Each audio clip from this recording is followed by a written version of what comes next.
let's get into the ideas that we started last week on Sunday, and we will finish today. We did worst off-season moves on Sunday. We ended up with Philly at number 1. We're going to do best off-season moves today. And I couldn't limit it to 5. There were actually 7 that I felt like I really needed to get into. I sent you off a list. I feel like that was a little bit longer, even honestly. Like I had,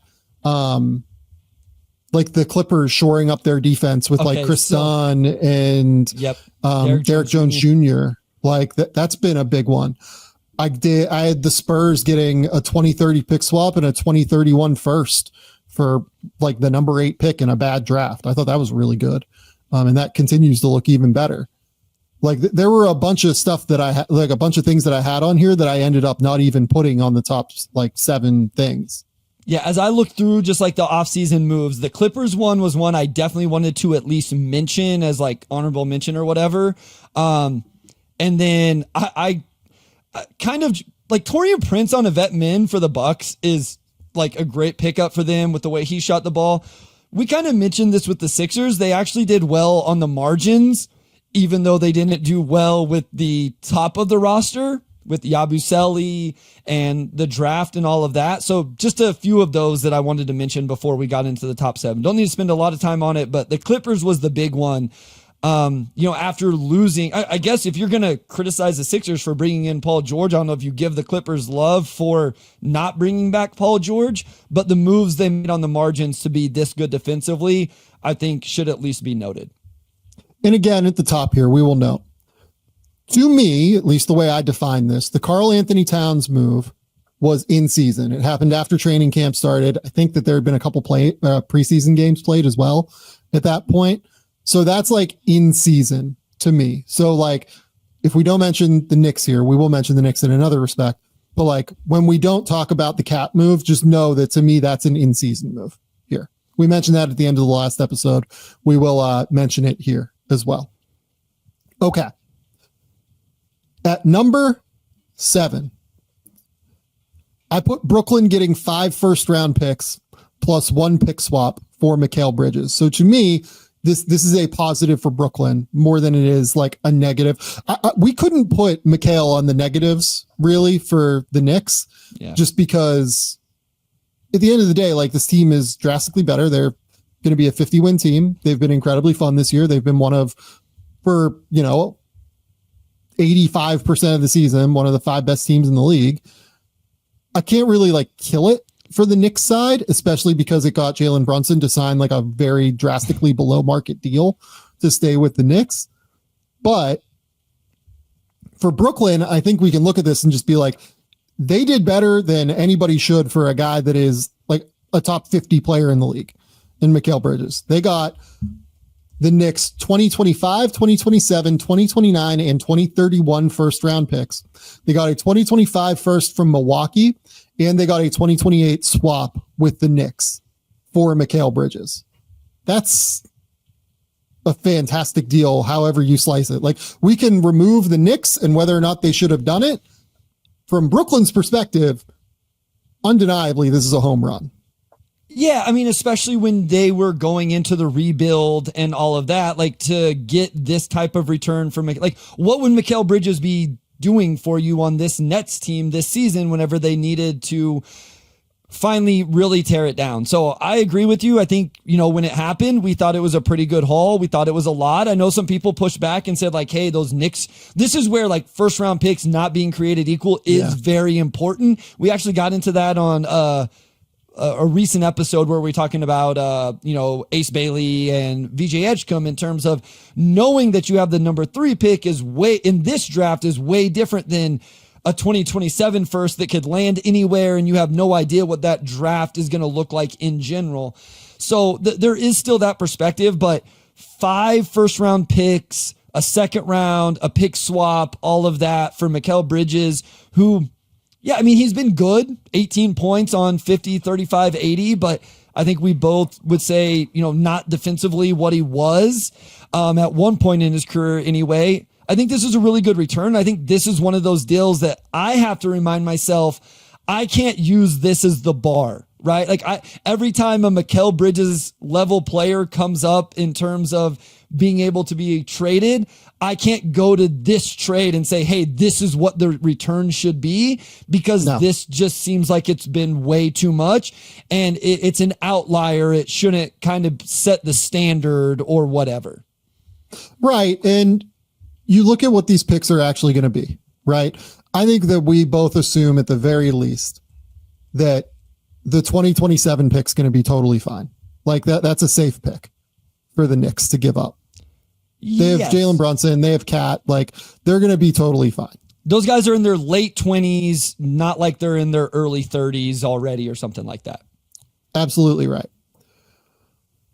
The 2029 pick is like semi at risk to me, and the 2031 is just like a total, like that could go very poorly for the Knicks. It might go fine. Like we don't know that. Like we're 7 years out. It's very possible that they're still a very good team, that they have like, I really, here's the other thing why I couldn't get this a little bit higher. Like I actually trust Leon Rose as an executive. Like I think he's done a really good job since being in New York. And I think that they're probably going to be fairly competitive under his stewardship. So I couldn't really like crush it too hard, I guess. But at the same token, like Brooklyn getting all of this draft capital for Mikal Bridges, you know, like if you would have told me that they had just gotten like 2025, 2027 and 2031, I'd be like, okay, like, sure, cool. Sounds good. But like having said that at the time, like I remember talking to you when the deal happened and in the weeks leading up to the deal that he was going to go for more than what people thought. Like he was going to go for at least like 3 to 4 first round picks. We said that literally. You can go back and like watch our reaction while we were doing like the final mock draft that we did of the 2024 cycle. Like I kind of said like, look, I think this is too much, but this was always going to be the number. And I think the other thing that's going to be interesting with this is that maybe could push it higher for me, just strictly from the Brooklyn perspective, is what do they do with all their picks in this draft? Is there something creative they can do in terms of pushing they have 4 first round picks right now. Like as it sits right now on Tankathon before everything else, 6, 17, like that's what's kind of interesting. That Bucks pick has actually ended up way higher than that was actually owned by the Pistons at one time. And we were like, yeah, whatever. It's not going to be that big of a deal. And it's like, man, now it's ending up in the teens, which you never would have thought, but they have 6, 17, 26, 27. Do they package those in this draft to move up? Do they sell out of the first round and pick up future multiple seconds or some sort of first or a pick swap, or like how they manipulate and maneuver these can also make this look even better. If they just simply take 4 first round picks there, I don't know that that's the best use of assets, but they've put themselves in position with a flexibility and all of that to create long-term success with it as well, right? Like push it down the road. Like Sam Presti's been really good at this, it seems like. And so that's where they've set themselves up with this move also. Well, and the deal that made that possible is actually the next deal on our list. So the Houston Rockets, best offseason move number 6. The Houston Rockets essentially do like pick swaps with the Brooklyn Nets to short the Phoenix Suns future. And the reason that Brooklyn had all of these picks from Phoenix was from the Kevin Durant deal. Yep. Right. So the structure of this deal was that Houston had Brooklyn's pick for this year, the 2025 first round pick. If Brooklyn was unable to get that pick back, they probably would not have tanked this year. They probably would have tried to be a bit competitive because there was no reason not to. So for Houston, you were probably looking at like a mid-lottery pick this year, if that was the case. So instead, they traded Brooklyn that pick. The Brooklyn Nets acquired their 2025 first round pick and their 2026 first round pick from the Houston Rockets in exchange for a 2025 first round pick swap where Houston's pick was able to be swapped for Phoenix's pick. The Phoenix Suns 2027 first round pick, and the rights to the 2 most favorable of Dallas, Phoenix, and Houston first round picks in 2029. So basically, in one trade, the Houston Rockets shorted the two teams that everybody wants to short right now in the Phoenix Suns and the Dallas Mavericks, only for the price of the 2025 first rounder, which for them, if they didn't move that pick, was probably not going to be all that valuable. And it was probably going to be a mid to late lottery pick. And look at where the Suns ended up anyway. Yeah. They ended up probably having and giving them a mid to late lottery pick. Yeah.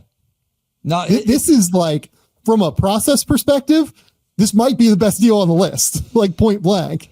It's really fun, right? Like I know it kind of, you nerd out on it in the most positive way, but it's pick swaps and picks and futures and shorting and all of that. But it really is creative. Like this is the stuff that I give, front offices a lot of credit for, being able to construct these things, figure it out. And this is where you never know, right? Like you never know where a team is going to end up. What if New York ends up in the situation that, Brooklyn just found themselves in, and now Brooklyn can do to New York what just happened to, you know what I mean? Like who knows what could happen. And that's why just acquiring these things down the road, and then Houston saying, hey, looks like Brooklyn's finally ready.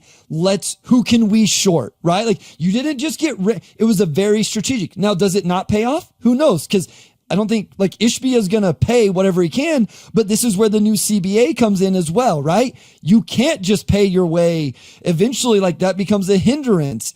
And so I think shorting the Suns under the new CBA was a really smart move for Houston. Will it pay off? We don't know.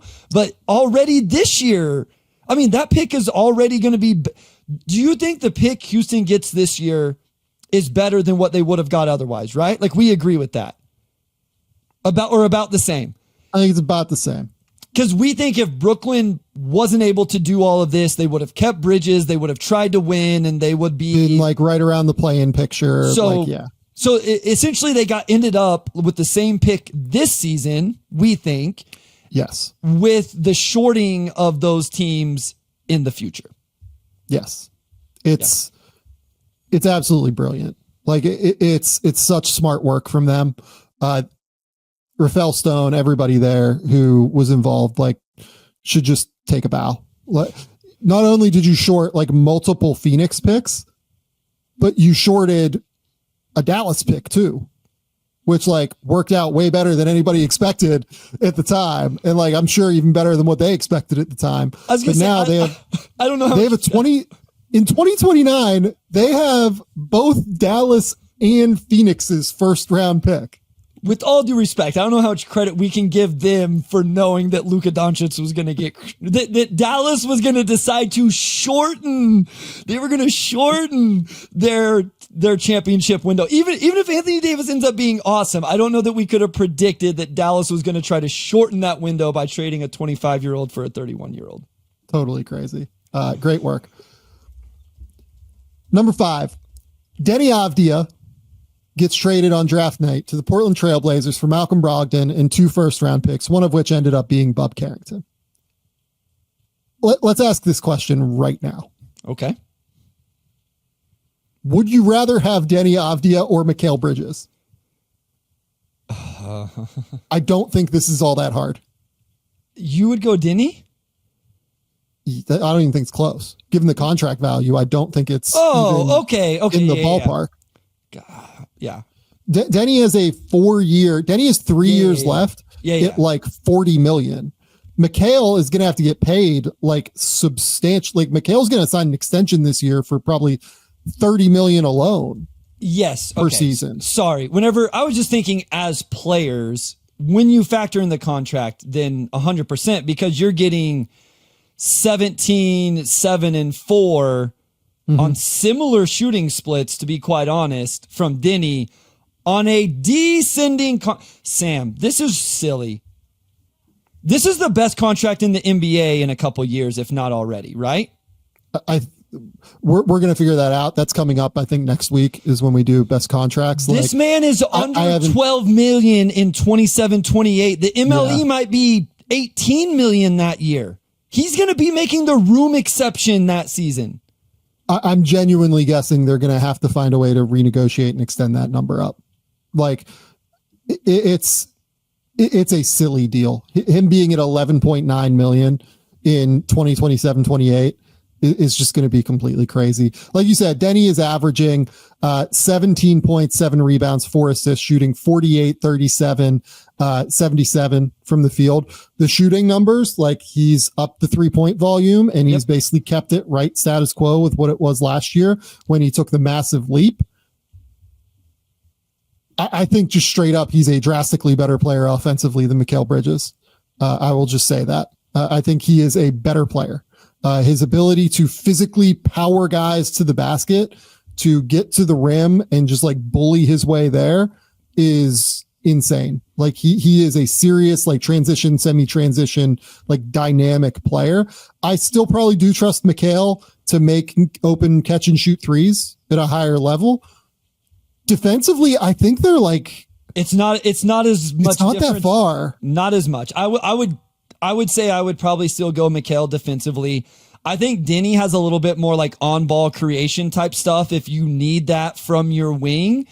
But yeah, like to your point with the shooting, we now have almost 600 3-point attempts over the last 2 seasons, 37%, Sam. And this dude gets downhill over 5 free throw attempts per game on the year. Deni Avdija is really, really good. I think when you just say player to player, I think it's a fun conversation. To your point, when you add in the contract, it's just not even close because, as you said, Mikal's about to get the extension, and Deni might be the best contract in the NBA. Bryce, having thought about this, like I think I would just take Deni over Mikal at this point. I think it's a fun conversation. Like I think that is an absolute conversation. It would be interesting. I think because like it's not like a situation what you needed as a team though. Like, does Deni make as much sense on the Knicks as Mikal makes on the Knicks? Take out the Villanova stuff. Like if he's shooting like this, yes, I think he does. Okay, because like then you actually, yeah, like so, like Mikal Bridges, right? Last season, like we know what Mikal looks like on a bad team. Like we're not. You know, this isn't a situation where we can't play like where it's apples to oranges. Like we can play apples to apples here. Like the Brooklyn Nets last year were a 32-50 team. Like they're going to be slightly worse than what Portland is this year. Mikal played every game. He averaged 19.6 points, 4.5 rebounds, 3.6 assists, shooting 43, 37, 82. Deni is going to be at like 17, 7 and 4, shooting 48, 37, 78. And like this stretch over his last 32 games where he's been 28 and 5 at 49, 38, 77 is better than any stretch from Mikal that we saw with him with the ball in his hands, in my opinion. Well, and so I'll just say real quickly. I don't know, also, man. People's pitch always for Mikal is the games played too. Deni's been very available. The last 4 seasons, 82, 76, 75. He's played 70 this year. So like also a player who's been very available. If you look at the per 36 minutes, because Mikal played quite a few minutes per game, even in Brooklyn, it's actually even closer with the numbers whenever you look at per 36. So yeah, okay. But like, so the reason this is on this list is because Mikal Bridges got 5 first-round picks. Deni got 2. Or the Wizards got 2 for Deni. This is a great trade by the Portland Trailblazers. And honestly, I think it might be one that saved their jobs. Like, if they didn't get Deni and they went into the season like fairly young again, and they ended up losing God knows how many games they would have lost this year without Deni. Like this front office like might be in some trouble, I think. But because they did this deal, like they genuinely have kind of transformed what the organization is now moving forward with him and Kamara. They're less reliant on like Shaden and Scoot figuring their shit out.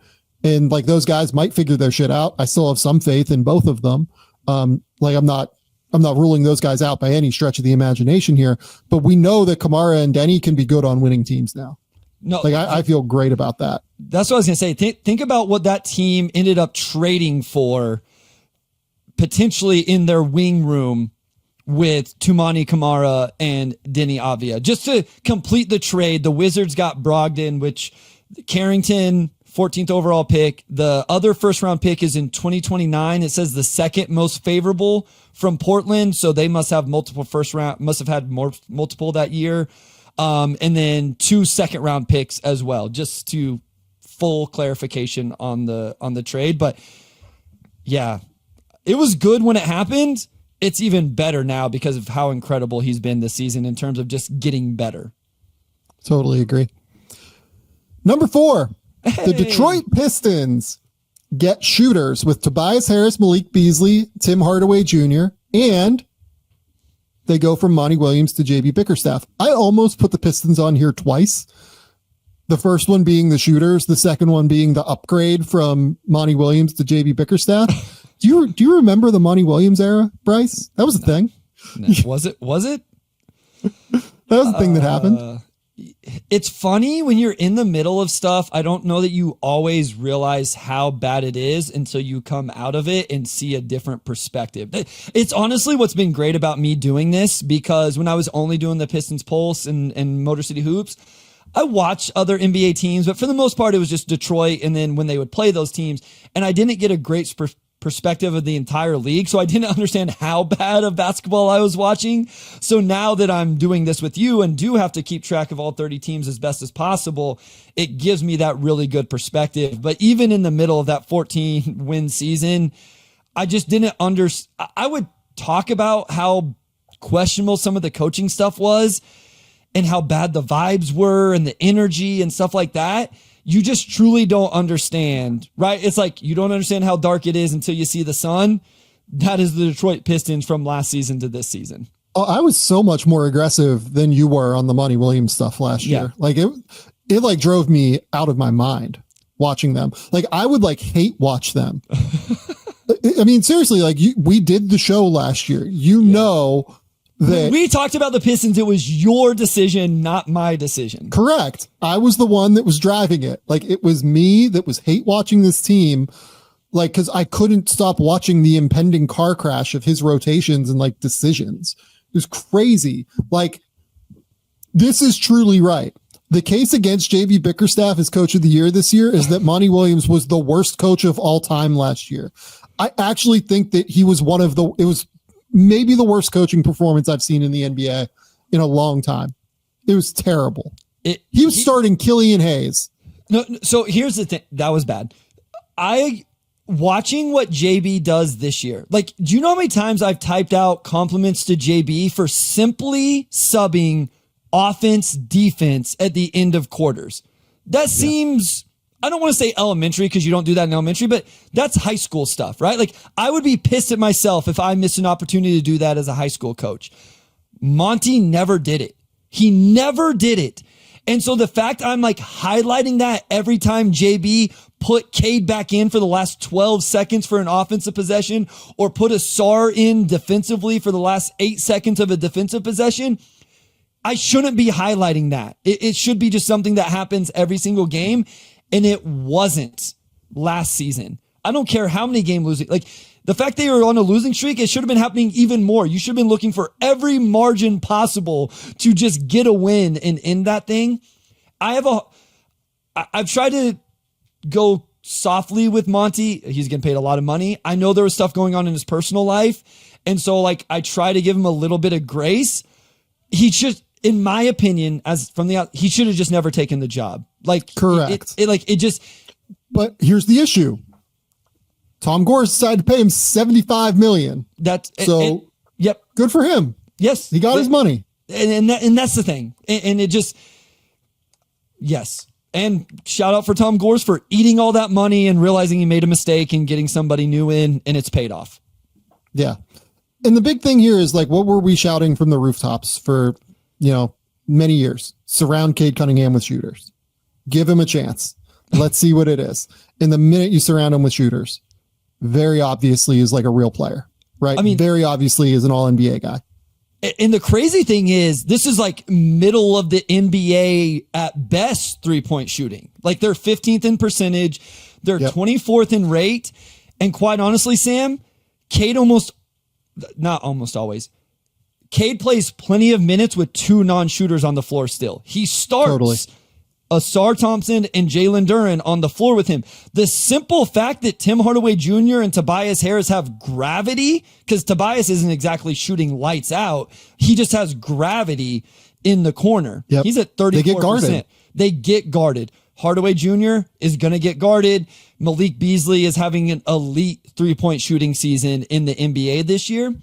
Just that alone. But like they play Jalen Duren, Asar Thompson, Ron Holland, Isaiah Stewart. Guys, those aren't bad shooters. Those are non-shooters. You don't have to guard any one of those 4 guys with any substantial effort on the perimeter. And Cade's doing what he's doing just because that still is better than what they've done before this season. 100% right. So this was just, and honestly, like a move that maybe we should talk about. Hiring Trajan Langdon. Yeah. Like he was the guy that made all of these choices. And they've all paid off. Dennis Schroeder at the deadline. Again, if you go look at the raw numbers, doesn't look that great, but he got Schroeder for literally taking on second round picks because of cap space. And Schroeder's been exactly what this team needed with the Jaden Ivey injury and all of that. It's not playing out right now with Tobias, but before this, Trajan prioritized guys that spaced the floor and were available to play games. And Malik Beasley has played every game all year. Tim Hardaway Jr. is at like over 70 games. I think he's at like 70 or so, yeah. Tobias is at 70, even though he's going through this little thing right now. Schroeder, I think, has played every game since he's come over. Like, he put real vets on the court that were available to play, and it's paid off. And Ron Holland doesn't look like an awful pick right now. Like, we talked about him on our most rookie. Like, I think a lot of people question that draft pick. Like, obviously, he may not end up being that, but right now it doesn't look like an awful pick. We'll see in the next couple of years. This year, there is nothing holding you back from loving your hair again. Hair is so much more than what you see on the surface. It is a reflection of what's happening inside. Let Nutrafol target the key root causes of your thinning hair and help you grow stronger, healthier strands from within. Nutrafol is the #1 dermatologist recommended hair growth supplement brand, trusted by over 1.5 million people. See thicker, stronger, faster growing hair with less shedding in just 3 to 6 months with Nutrafol. Thinning hair is different for everyone, so a one-size-fits-all approach to hair growth, it just doesn't cut it. Nutrafol has multiple formulas for men and women that are tailored to different life stages and lifestyle factors, so you can get what you need when you need it. It's physician formulated, 100% drug-free ingredients, and it supports healthy hair growth from within by targeting key root causes of thinning, from stress to hormones to aging to nutrition, lifestyle, metabolism. It uses a whole body theory to be able to help your thinning hair, and you can start your hair growth now with Nutrafol. For a limited time, Nutrafol is offering our listeners $10 off your first month subscription and free shipping when you go to Nutrafol.com and enter that promo code Game Theory. Find out why over 4,500 healthcare professionals and stylists recommend Nutrafol for healthier hair. Nutrafol.com, spelled Nutrafol.com, promo code Game Theory. That's Nutrafol.com, promo code Game Theory. PrizePicks is the best place to get real money sports action with over 10 million members and billions of dollars in awarded winnings. PrizePicks has made daily fantasy sports accessible to all. On PrizePicks, you can mix and match player projections from different sports. You can combine your favorite basketball players with players from baseball, with college basketball players, with whoever you want to pick to go over or under their points, their goal total, their RBI total for the day. Whatever you want to do, you can do it at PrizePicks. We love PrizePicks here at Game Theory because of how easy they make it to get real money sports action.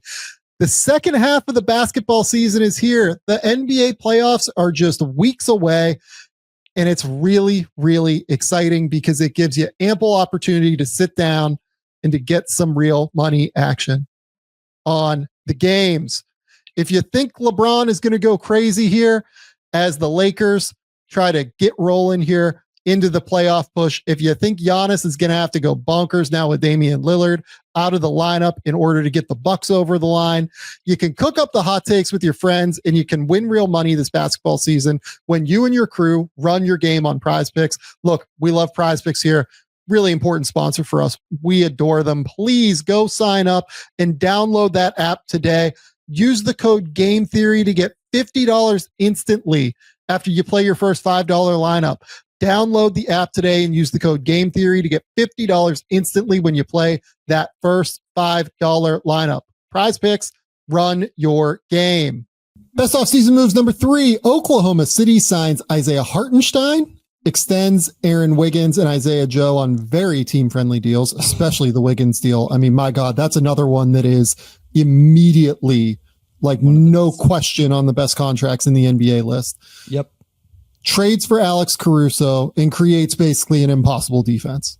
Like, this defense is so far and away the best defense in the league that it is almost like unfathomable right now.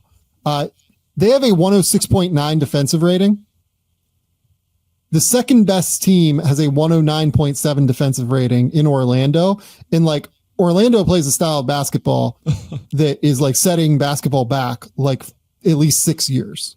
You have to discredit the defense a little bit because the offense is so bad, right? Can we do that? Is that fair? It's like you're giving so little attention to the offensive end that we're going to take you down like 3 spots. It's just the pace, right? Like they play at such a slow pace. Like it's pretty wild. And by the way, like Boston also plays at a slow pace too. Boston has a top 5 defense. If you look at the teams like that are in the top 5 defensively, there are like most of them play pretty slow basketball. The Magic, the Celtics, who's the other team here that has like a super, the Clippers, I believe, also are like, slightly below average in pace. Yeah, the Clippers are 22nd in pace of play right now this season. Like the Minnesota Timberwolves are actually a little bit lower than that. The Timberwolves, I think, right now are 24th in pace this season. The Warriors are good. Like they play up-tempo basketball. The Cavs play very, very fast. They're good. The Pistons actually play quite fast as well. They do. And then the Miami Heat are dead last, and that's your top 10 in pace of play. The fact that Oklahoma City is doing this, they are fifth in pace of play right now.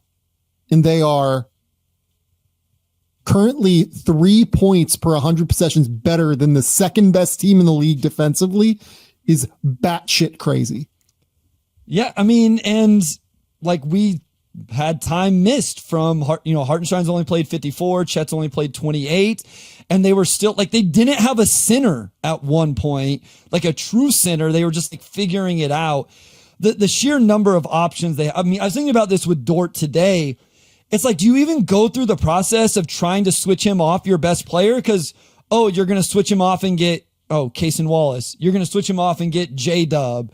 It's like, it's not even worth doing it. You might as well just try to attack him because whoever switches on to him, if you get Dort off, is still going to be a really good defender. Caruso, as you mentioned here, it's an incredible, like, acquiring this talent defensively is really, really impressive. Just like what they've put together. I watched them play Detroit Wednesday night and I couldn't write enough notes about how much fun it was. They're so disruptive, Sam. And it's not just deflections. It's not just Dort's physicality. It is true steal numbers. It's true block numbers, all of that. Here's my thing. Does it get better in the playoffs? Because the playoffs only get more physical. And this is a team that will play you very physical. And if there's one, like they are 25th in fouls and they are, 25th in opponents' free throw attempts. They may get better defensively in the playoffs whenever the whistles get less because that physicality is going to show up even more. So it's really impressive. I've loved Hartenstein for a few years now. So making the move, like that was part of the Gordon Hayward move, right, Sam? Was it ended up not working out with Gordon Hayward. But if I'm not mistaken, I've talked to Schlecht about this. moving off those contracts did help open up this money that they used on Hartenstein to bring him in. So still ended up a pretty positive thing for them. It's just crazy. Like they are just so disruptive in every single thing that they do. Caruso is a huge part of that. Obviously, Hartenstein now gives them the backbone as a rim protector to be able to get even more aggressive when he's on the court defensively, like with their on ball guys like Dort, Caruso, Kaysen, like those guys can like really get into opposing players' shit, because even if they get beat, Hartenstein's there. Like he's there to be the backline defender. And then a lot of the time Chet's there too. So you have two guys there that are on the back line. It's just really sick. Like what they have built is so smart. Aaron Wiggins' contract is descending and has a team option. Yeah, it's correct. I was going to get to him next. I want to start with the defense because the defense is just like unconscionably good. I think it's comparatively to what defenses have been like over the course of the past however many years. Like if you look at the defense in the year that they played, Oklahoma City has like one of the 5 best defenses of the last like 25 years. And they are incredibly, incredibly good. Yeah. It is unbelievable. The Aaron Wiggins deal. The Joe deal is fine. Like Isaiah Joe is probably worth a little bit more than what he's getting paid, right? The Aaron Wiggins deal is like immediately, this is a no-brainer, one of the 5 best contracts in the NBA. Just point blank. And in part, it's because of how much better he has gotten this season. He has taken a big leap, especially lately prior to this like little injury he's going through. If you look at Wiggins's past 24 games prior to this little injury, 16 points, 4.5 rebounds, 2 assists, shooting 50, 43, 82. And yes, it's like a little bit of a hot stretch, but he has been insane. He has been absolutely ridiculous as an overall offensive player this season in taking the opportunities that he gets and scoring the basketball when he does. He's the 4th leading scorer on their team for the whole season. Played 70 games, almost 23. He's 49, 39, 83 for the year. We just talked about the Deni thing. In 28-29, he's under $8 million.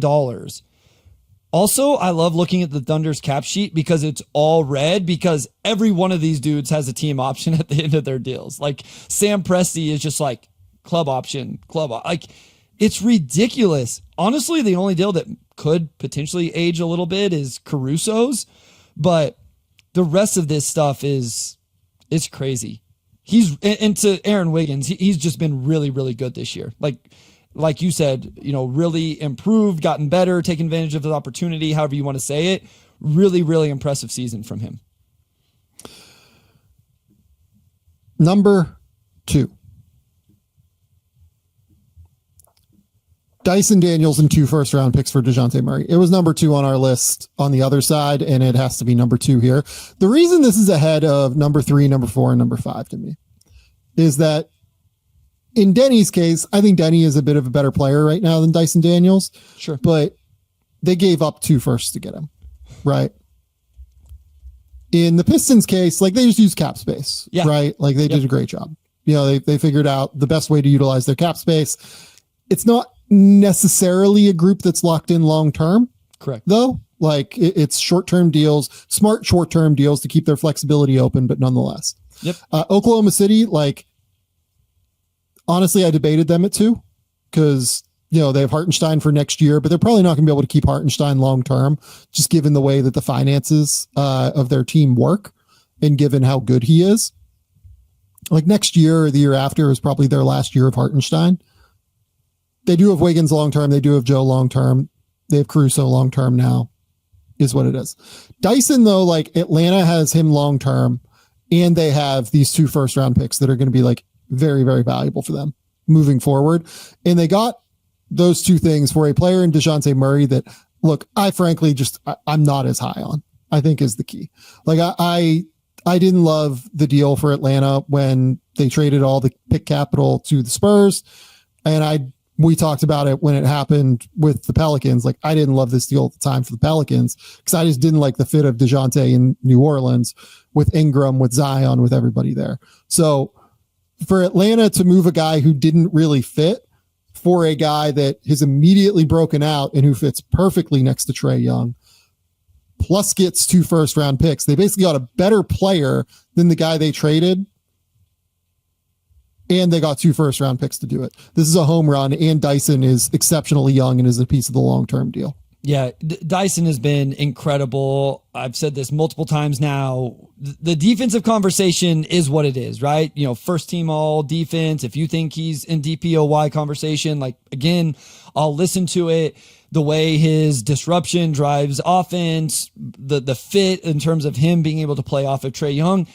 I just like to always point out what he does offensively as well. And the year he's having there in terms of a 2-to-1 assist to turnover ratio, averaging 14 a game on 49-35.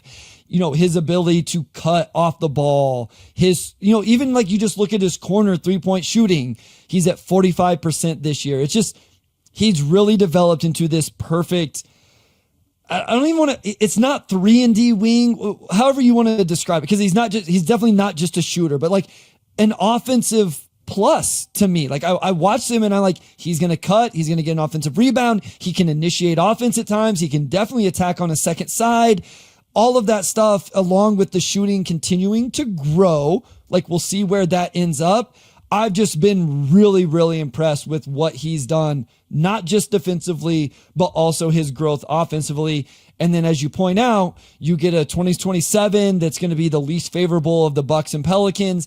And then you get that Lakers pick this year, which, you know, maybe they thought was going to be a little higher. I don't know. You know, as those guys aged out, maybe they thought it's going to be in the 20s. But like you said, at the end of the day, you got assets to take on what's going to end up being the player that's more impactful for the team he ended up on.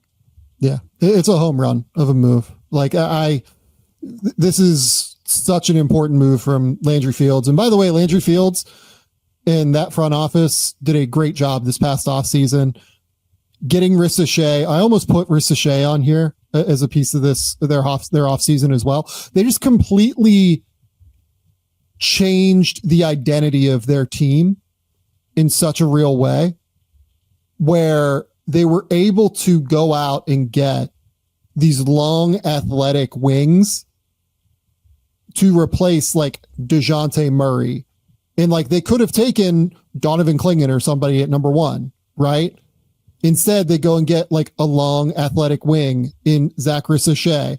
Yep. You pair him with Jalen Johnson, a pairing that you and I talked about at the time that we loved. We talked about it 2 weeks ago or last week on the show that we loved it.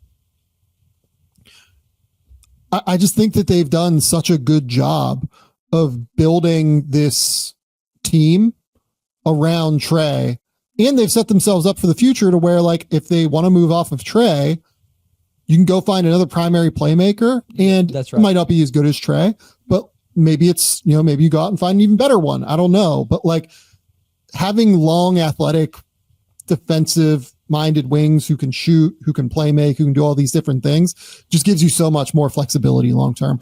I really think that this front office has done like a fairly good job over the course of the last 12 months building out this team. I just think they're in a situation, like you said, maybe Trae eventually wears out there, right? Like maybe you just feel like you need a change of scenery. You don't feel like you're going to win with him. I would feel like you have the infrastructure with that wing room to, like you said, okay, who's the next primary initiator then? Who are we going to bring in? Even if it has to be a young guy, like maybe it ends up being somebody younger and they need to work into it.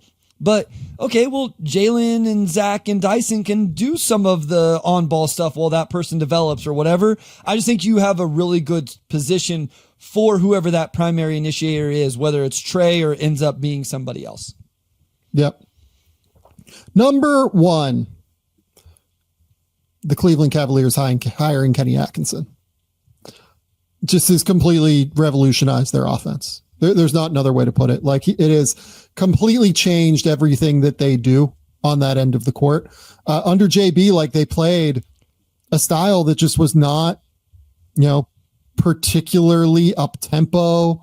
It felt like a lot of your turn, my turn kind of vibes to me. And now they play like this beautiful, fast-paced, free-flowing offense where they've empowered Evan Mobley a little bit more. And part of it that Evan's gotten better, certainly, too. They have empowered Darius Garland in ball screens even more. And again, last year, part of it is that Darius hurt his jaw and was out for a long time. But you can't even just look at the structure of the offense and say it's even remotely close. Like, it's just so different, and it fits their players drastically better than what it did previously. Kenny Atkinson, to me, is the most important move of the year. They have gone from being a 48-win team to a team that is going to win at least 61 games, could get up to like 65 by the end of the year. And it is exceptionally hard to go from 48 to like 53 even. Hard to go from 48 to 55. They're going to like double and triple that win total improvement. It's crazy the level of difference that this has made this season. This is a home run move. Yeah, as you climb ranks, going to the next one is that much harder, right? Like making that 10% improvement whenever you're already at a certain point is just that much harder. And I think we should make sure it is that much more impressive to us doing what they've done. We've talked about this. I don't even think it's an indictment of JB Bickerstaff. Sometimes your coaching style, your coaching philosophy doesn't always gel. Sometimes your voice doesn't ring as true with players as maybe the next guy does. Maybe they weren't ready to hear that. Maybe it was simply the injuries. I don't know. But it's worked out for both teams. And in particular, it's definitely worked out for the Cavaliers in the regular season. And I'm fascinated to see what it looks like in the playoffs. But whatever happened to get these guys to play off of each other, especially Donovan Mitchell and Darius Garland, I'm always impressed when I watch those guys play. And it took probably some self-reflection and some tampering of the egos from those two. But I think the coach obviously plays into that as well. You mentioned just kind of the style of play, the pace, valuing 3-pointers, whatever. But it's not just those guys, Sam. I've been saying it for months now. It's the guys off the bench. It seemed like They perfectly understand their roles and what they're supposed to do. And so across the board, it just seems like everybody gets it, understands it. And again, always want to give credit to the players, but I think coaches have a part of that as well. And so obviously Kenny and his staff deserve a lot of the credit. Couldn't agree more. This is absolutely the thing that has like shifted the tenor of the season this year more than anything else to me. It is them becoming like a real contender in the face of Oklahoma City, like way upgrading and shifting their stuff. And also like Boston just continuing to be like an absolute monster, right? Yeah. There's now like a real 3-team race at the top, it feels like, where one of those 3 teams, almost certainly will win. We could see another team surprise, like Golden State could surprise, I think, but maybe the Lakers could surprise. But like this has made the Cavs a team worth reckoning with as a serious contender, and that's exciting. Yeah, I mean, here's what I will say is we have to see it in the playoffs now, right? Like JB got him to the playoffs last year, but Kenny's obviously had a better regular season, and we'll see how it goes in the playoffs with this style in crunch times. Again, I'm mentioned it multiple times. I'm fascinated to see the rotational decisions. Is it Strus? Is it Hunter? Is it Dean Wade? Do you set one of the bigs if that's not working? Do you set one of the guards if that's not working? Like there's all of these interesting decisions, and Kenny's just going to have to push the right buttons in the right moments against the right matchups. I have no reason to believe that he won't. It just will be really, really interesting to see how it plays out, especially if we get what I think would be an incredible Eastern Conference Finals between them and Boston. Like it would just be so much fun. Last couple of just surprise things, right? Or not surprise, like honorable mention things. JJ Redick's hiring has been great. Sure. That was one that like I strongly considered. That was probably the thing that finished 8th for me was the Redick move with the Lakers. Been amazing for them. I understand that like people probably want like the Josh Giddey trade here for the Bulls, right? my whole thing with the Giddey deal was not this year. Like, I thought that Giddey would perform statistically well in Chicago. It's that you're going to have to pay Josh Giddey probably $30 million a year. And maybe he's worth that. Maybe he's not. Like, I think probably not, honestly. I think that there are just real limitations that he creates if he's your main player. But I don't know. Like, it's not a bad deal. Like, I did the podcast with Schlecht at the time. I was just like, yeah, like I would have done something different with the Caruso asset. Cause like, I probably wouldn't want to be the team that pays Giddey like a crazy amount. And I still feel that way. He's been great, but it's hard. Cause like, I want to respect how good Josh has been. Yeah. And he's been amazing. And I don't want to denigrate or downgrade that in any way, but it's March basketball. And I have like very real concerns on if he's good enough to be like a number one option on a team. I mean, like Oklahoma City, just earlier this week, like it was ugly watching that game. Yeah. It's funny. I find myself like wondering, okay, did I judge that too harsh at the time? But I still like that the Thunder added Caruso. Was I too down on Giddey in the moment because he's putting up these crazy numbers? And then to your point, it's like, okay, can he be your primary guy? And it was like, was OKC just not the right spot anymore? Right? You have SGA. Giddey's obviously best whenever he's on the ball. He wasn't going to get enough of those minutes. And so, okay, let's move him somewhere else. I'm kind of fascinated to see like how high can he take a team? What do you put around him to make it work? He's been really, really good. So good for Josh Giddey for figuring it out and playing well and having that season. But to your point, what does the contract end up being? And what does that look like moving forward? How do you build out this team around him? Because if you pay him $30 million a year, then that's part of your core. And so you have to start making those other decisions to amplify him and make that work around him. So we'll see. We'll see what it looks like, but he's obviously had a really productive season, if nothing else.